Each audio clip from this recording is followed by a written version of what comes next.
Now to present to you, let's welcome from grades 1 to 4 teachers.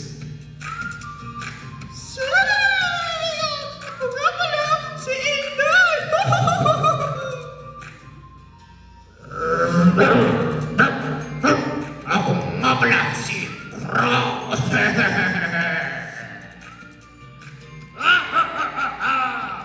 nga pala si Engels.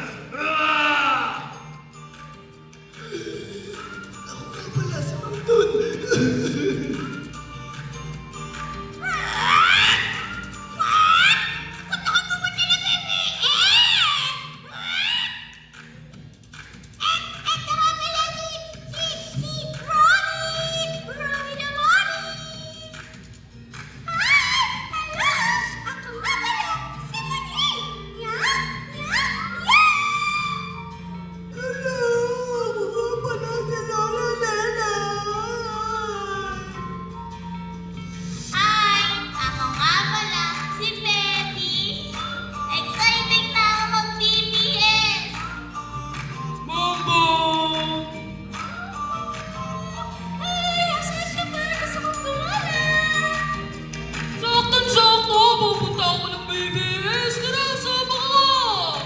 Nakikita po natin ang iba't ibang klase ng puppets. Tanungin po natin ang isa sa mga guro ng grades 1 to 4 kung paano po nila ito ginawa.